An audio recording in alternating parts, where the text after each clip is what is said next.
2 Chroniques chapitre 29. Ézéchias te gen 25 ans, il est monté roi à pays Juda. Il gouvernait dans la ville de Jérusalem pendant 29 ans. Maman le tiré Abijah, c'était petite fille Zacharie. Verset 2. Ézéchias te fait ça qui doit devant Séa, tant que David dans cette lia te fait. Verset 3. Ézéchias te gen un mois depuis le roi. Il ouvrit toute porte top Séa, il fait réparer yo. Verset 4. Il fini.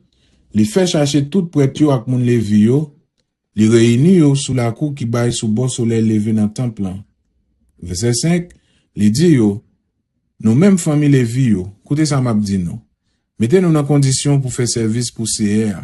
Mettez temple CR, bon Dieu ancêtre nous dans condition pour yo ka faire service là-dedans pour les.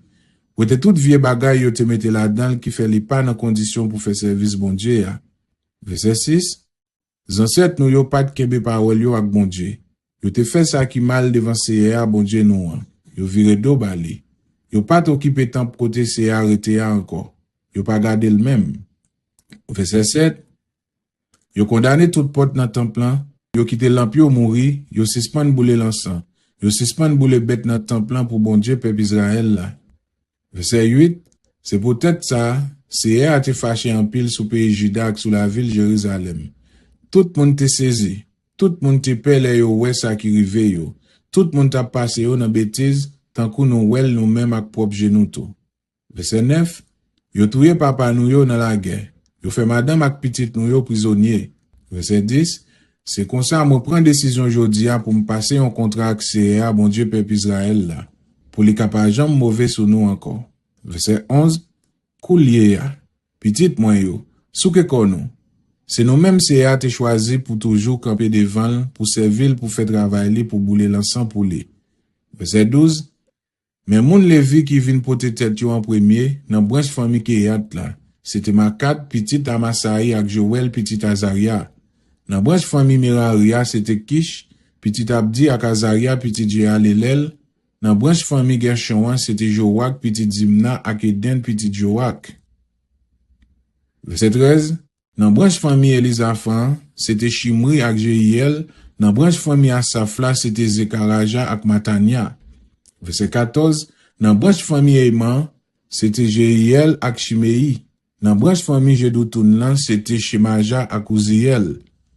Verset 15. Messieurs ça a réuni toute famille yo. Yo fait service pour yo ka dans condition servir bon Dieu. Les fini yo entré dans temple pour mettre dans condition servir bon Dieu. Jean wa te ba yo l'ordre là, d'après ça qui dans la loi CR. Verset 16. Prêtre yo entré dans temple pour mettre dans condition pour faire service bon Dieu. Yo prend tout vieux bagay yo joine là-dedans, yo pote yo dehors dans la cour temple. Moun levi yo même ramasse yo dans la cour yo al jeter yo dans ravine Cédron. Verset 17. Yo commencé travail là premier jour, premier mois. Sous 8 jours, yo te rivé en dedans côté qui a pas pour bon Dieu dans temple. Yo travaille pendant 8 jours encore. Sous 16e jour mois yo te fini net ak travail pour mettre temple dans condition pour le faire service bon Dieu encore. Verset 18. Là yo fini. Moun levi yo ale la kay wa Ézéchias yo dil. Mon wa, nous fin travail là. Nous mettez tout kay CA, l'hôtel pour boule offrande yo ak toute batterie qui marchait avec yo. Table pour pain yo mettez à part pour CA ak toute batterie pal yo tout, dans condition pour faire service bon Dieu encore. Verset 19. Nous prend tout vaisseau wa akaz te détourné yo pendant tout temps li te viré d'eau by bon Dieu a, nous réparer yo. Nous mettez yo dans condition pour faire service bon Dieu encore. Koulier a yo tout devant l'hôtel CR. Verset 20. Dans demain matin bien bonnet, roi Ézéchias levé, il réunit tout chef la ville là, il monté ak yo dans temple CR. Verset 21. Yo mené 7 petits taureaux, 7 béliers moutons, 7 petits moutons, 7 boucs cabrit. Yo offri yo pour yo payer pour sa famille roi ak tout moun peuple Juda yo te fait qui mal ak pour ça moun te fait qui mal dans temple. Roi mande prêtre yo, moun famille Aaron yo, pour yo touye bête yo sous l'hôtel CR. Verset 22. Prêtre yo touye taureau yo en vent. Yo ramasse tout sang dans yon vaisseau. Yo al videl sous l'hôtel là. Après ça, yo touye bélier mouton yo. Yo al vide sang yo sous l'hôtel là. Après ça encore, yo touye ti mouton yo. Yo al vide sang yo sous l'hôtel là tout. Verset 23, là yo fini, yo menen bouk cabrit yo te offri pour péché yo devant wa ensemble avec l'autre monde qui te là yo pour yo mette men yo sous tête bête yo. Verset 24, là yo fin fait ça, prêtre yo touye bouk cabrit yo vide sang yo sur l'autel là tant qu'on offrande pour péché yo. Yo offri yo bay bon Dieu pour demander pardon pour péché tout peuple Israël là.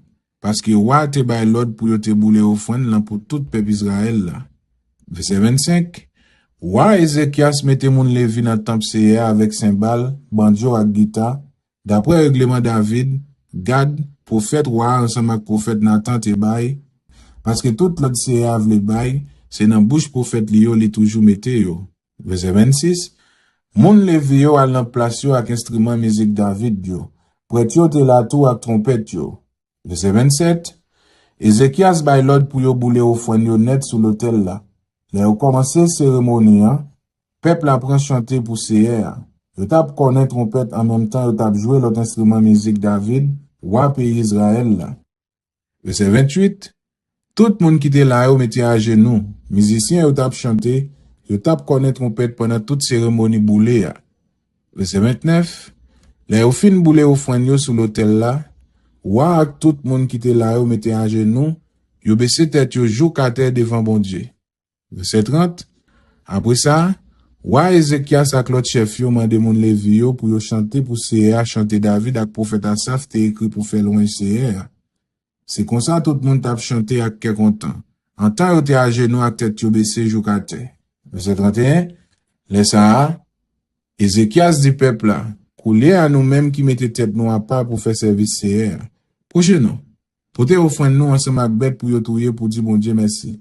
C'est comme ça tout peuple a pote bête pour yo touyer ak l'autre offrande pour dire bon Dieu merci. Gen la dan yo qui te offri bête pour yo boule net pour bon Dieu parce que yo te vle faire. Verset 32, yo mené 70 taureaux, 100 béliers moutons ak 200 moutons pour yo te boule net pour CR. Verset 33, comme ça tout, yo offri 600 taureaux, 3000 moutons pour yo touyer pour bon Dieu. Verset 34, mais prêtre yo pas en pile. Yo pas de kakoche tout bête yo te offri pour boule net yo. C'est moun Lévi yo, moun même famille ak yo, qui te vin aider yo fin fait travail là, jouk l'autre prêtre yo te fin mette yo dans condition pour faire service bon Dieu a, parce que moun Lévi yo te pi pressé mette yo dans condition pour faire service bon Dieu a parce prêtre yo.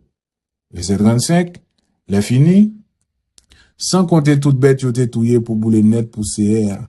Prêtre yo te gen pour offrir bay bon Dieu graisse l'autre bête yo te touye pour demander bon Dieu pardon ak offrande divin qui marchait ak bête pour boule net pour CR.